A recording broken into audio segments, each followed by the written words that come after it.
I hope the audience has heard. Can we continue clapping? Let's clap. The census conducted by the Uganda Bureau of Statistics covered the period between July 2024 and June 2025, with field data collection carried out in May and June last year. The body's officials say the key objective of the census was to generate data on the structure of the aquaculture sector and production levels. Now, according to the census findings, Uganda has 9,463 aquaculture farms, with 6,408 located in rural areas, while 3,055 are in urban areas. So we found that 8,738 farms use ponds, 198 farms use tanks, 429 use cages, while 243 farms use other methods. The data shows fish farming remains largely small-scale, dominated by grow-out operations where fish are raised to market size. More than 9,010 farms fall under this category, while only about 200 combine hatchery and grow-out systems. Out of the total of 9,463 farms, 9,190 were grow-out only. This making a contribution of 97.1%. The data reveals that from all the farms registered, the country produces a total of 65,444 metric tons, majority comprising 71.2% coming from urban farms. Buganda sub-region leads in both the number of farms and overall production with 55,704 metric tons, while Bay records the lowest output with just 33 metric tons.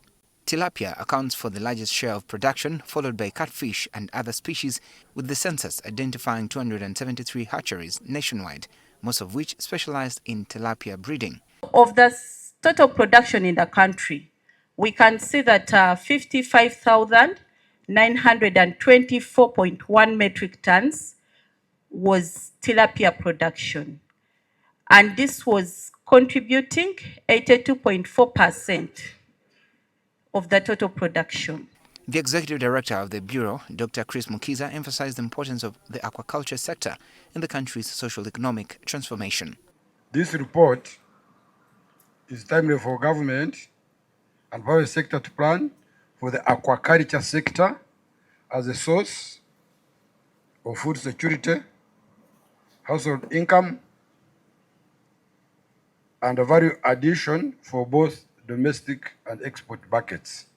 Launching the report, the State Minister for Finance, Amos Lugolobi, said the findings will help guide policy and investment in the sector, which has potential to not only improve food security, but boost income as Uganda expands its blue economy and strives to meet its SDGs. Yeah, this is very good. We should pursue this trend further because this is where our productive economy is, which are the key drivers of the economy. This is where they are. And when we get data, it helps us. Those goals are outcomes of what we do. So if we invest in sectors like this, we are likely to see positive results in the outcomes. He further said there is need to tackle challenges in this sector, including knowledge deficiency and the fish feeds. For example, when you grow catfish is carnivorous. They feed on themselves.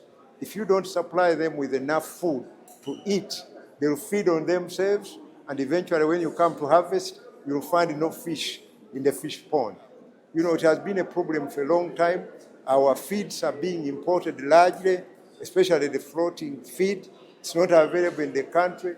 What is available is by, I think, 1 or 2 companies, and the farmers, we are not able to sustain their farms. Many of them actually could not realize the profits in this sector.